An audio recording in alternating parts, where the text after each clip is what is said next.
Halo semuanya, kembali lagi dengan aku Christine Hanatasha Gultom di sini. Dan di video ini aku bakalan bahas lagi tentang ERD. Tapi pembahasan ini akan lebih advance lagi daripada video sebelumnya. Tapi sebelumnya aku bakalan ngejelasin dulu apa-apa aja yang belum aku jelasin di video sebelumnya. Jika kalian tertarik, like video ini dan share ke teman-teman kalian. Oke? Oke, aku bakalan lanjutin penjelasan aku dari video sebelumnya. Oke, dimulai dengan simbol ERD. Di video sebelumnya kan cuma ada 4 nih, cuma ada ini rectangle, diamond, line, sama oval.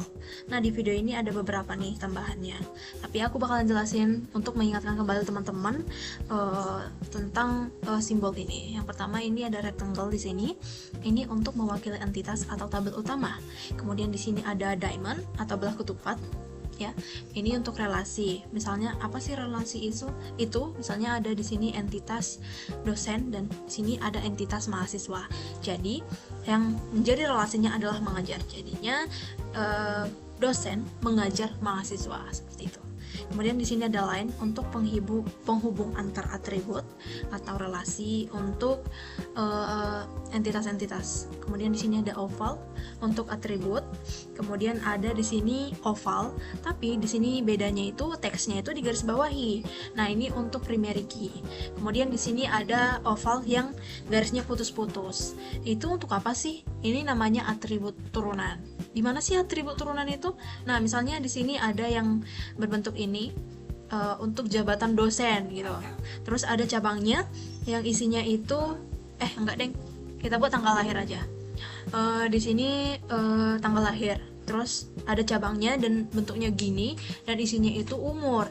Nah, umur ini adalah atribut turunan karena umur dapat kita tahu dari tanggal lahir yang tadi dari sini, oke? Kemudian ada di sini oval yang garisnya itu double. Ini adalah foreign key. Kemudian ada atribut ini bercabang.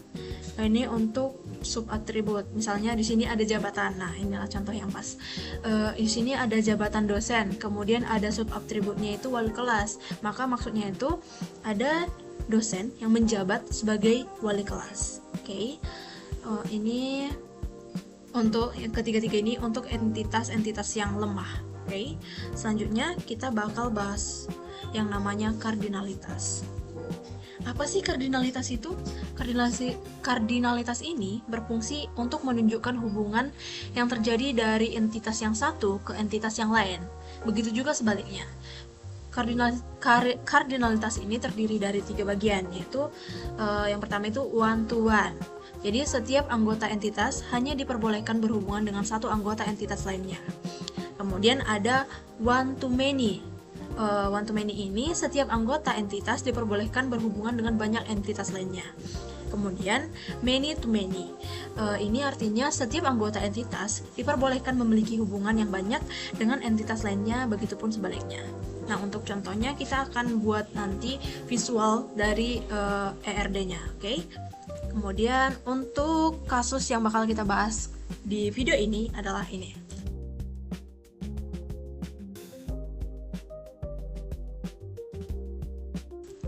Untuk menjawab semua kasus ini, kita akan langsung buat ERD-nya. Oke, teman-teman? Oke, kita lanjut ke Visual Studio Code-nya. Pertama kita buat dulu filenya dengan nama universitas.draw.io. Oke, kemudian kita close dulu ini. Kemudian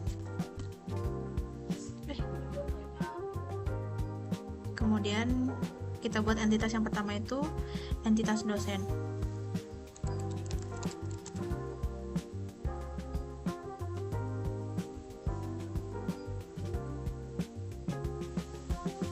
Nah, kemudian atribut yang dimiliki oleh dosen ini ada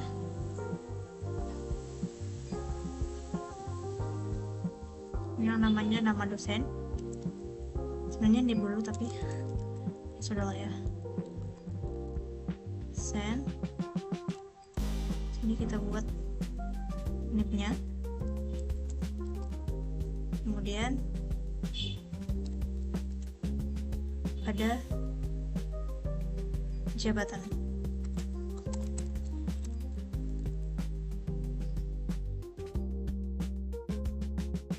Oke, kemudian kita hubungkan menggunakan line.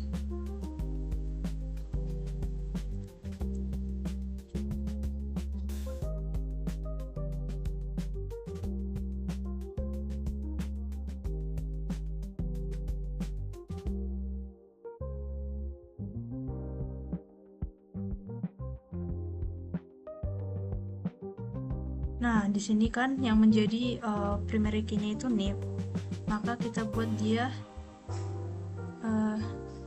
di garis bawahi karena akan menjadi primary key. Kemudian di jabatan ini bakalan ada ini cabang,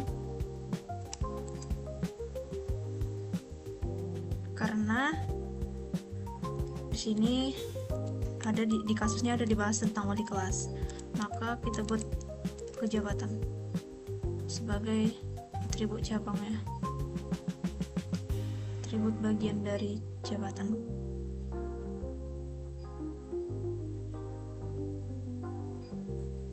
Oke. Kemudian kita buat entitas mahasiswa.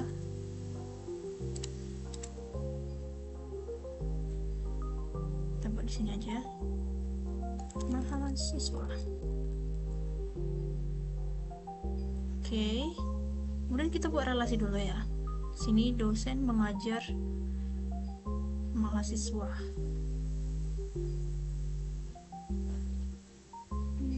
Kita rapikan dulu. Oke. Kemudian kita sambungkan menggunakan line.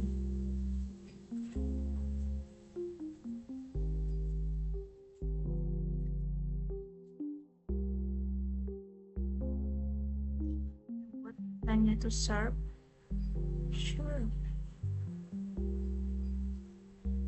Kemudian kita isi relasinya dengan mengajar. Kemudian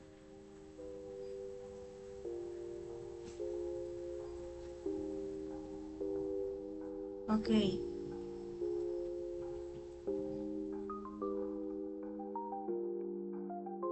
Oke, di sini kasusnya ini untuk kardinalitas dari dosen ke mahasiswa itu adalah one to many. One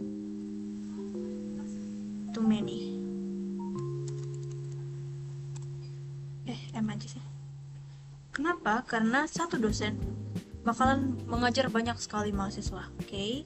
Kemudian kita lanjut membuat atribut dari mahasiswa. Sini kita buat name. Ini di garis bawahi karena bakalan menjadi primary key dari tabel mahasiswa. Kemudian ada yang namanya nama mahasiswa pastinya. Nama mahasiswa, dan ini tidak di garis bawahi karena bukan primary key. Kemudian dilanjut dengan tanggal lahir.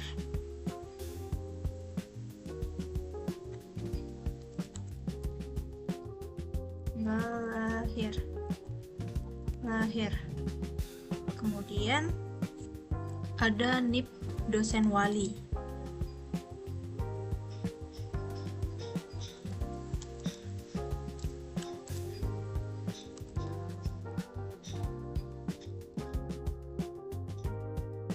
Dan ini merupakan foreign key yang akan menghubungkan tabel mahasiswa dengan dosen.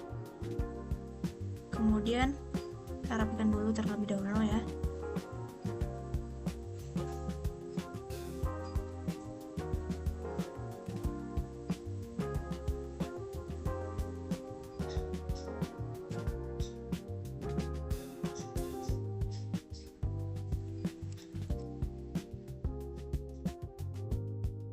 Lanjutkan dengan kode jurusan.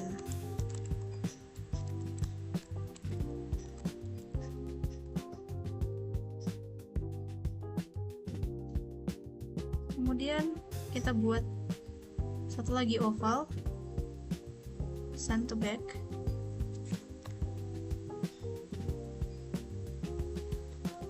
Supaya menunjukkan simbol bahwa itu adalah foreign key. Kemudian ini juga back. Kemudian kita sambungkan menggunakan line.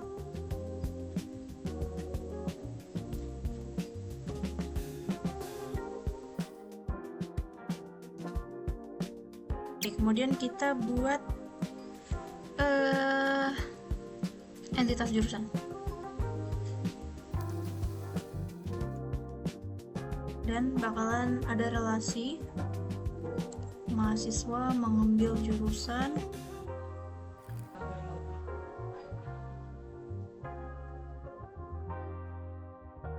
kemudian kita hubungkan dulu dengan line.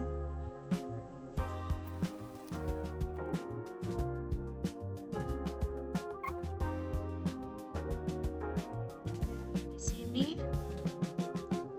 kita buat kardinalitasnya itu many to one. Banyak mahasiswa, satu jurusan bakalan dimiliki oleh banyak mahasiswa, atau mahasiswa hanya bisa mengambil satu jurusan. Berarti ini kita buat many to one. Oke, kita lanjut dengan membuat atribut dari jurusan. Di jurusan ini hanya ada dua atribut yang akan saya buat, yaitu kode jurusan sebagai primary key, dan ini akan terhubung ke mahasiswa ya, ini kode jurusan. Kemudian ada nama jurusan.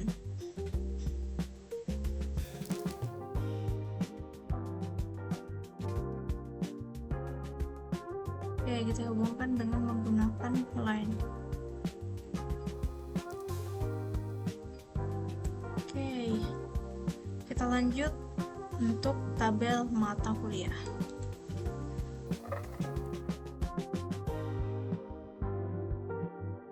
Oke, kita mata kuliah ini memiliki banyak relasi ya. Di sini bisa juga dosen mengajar mata kuliah, bisa juga mahasiswa mengambil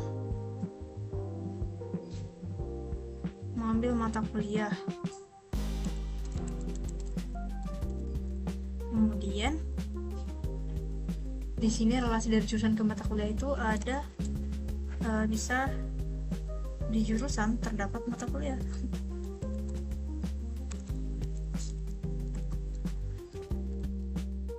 Oke, intinya kurang rapi ya.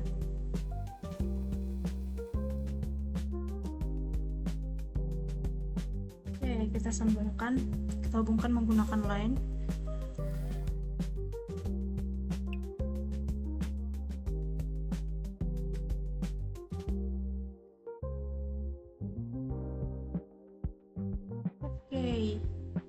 Kemudian kita akan buat kardinalitasnya. Di sini ya untuk dosen, jangan dulu deh. Kita buat dulu atribut mata kuliahnya.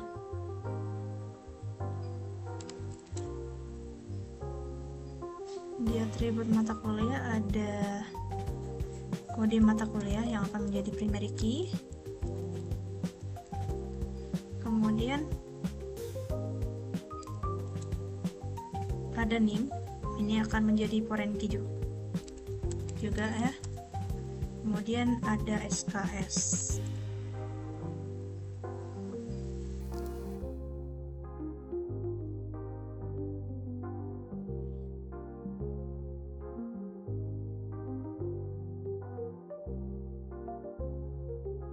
Sebagai foreign key ya. Ini sebagai foreign key. Kemudian kita hubungkan menggunakan line.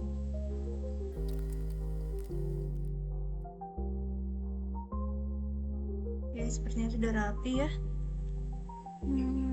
Ini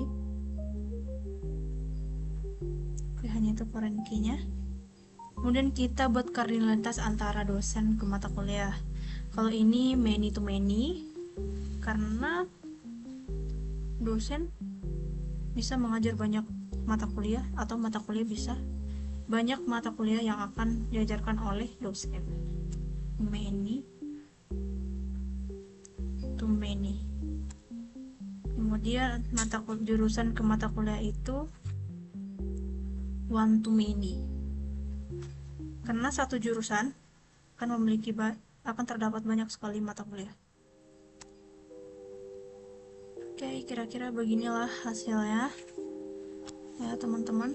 Untuk belum deng, ini ada mahasiswa ke mata kuliah itu many to many, karena mahasiswa bisa mengambil banyak mata kuliah, dan mata kuliah bisa diambil oleh mahasiswa.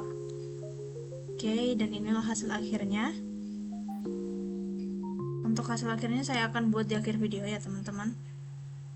Nah, di sini ada foreign key dari dosen, tabel dosen itu ada primary key-nya NIP. Di sini primary key-nya NIM. Di jurusan primary key-nya ada kode jurusan, dan di sini mata kuliah primary key-nya kode mata kuliah. Untuk foreign key yang ada di mahasiswa ada NIP dosen wali yang akan terhubung dengan ini NIP wali. Kemudian kode jurusan yang akan terhubung dengan tabel jurusan. Kemudian NIM yang akan terhubung dengan NIM di tabel mahasiswa.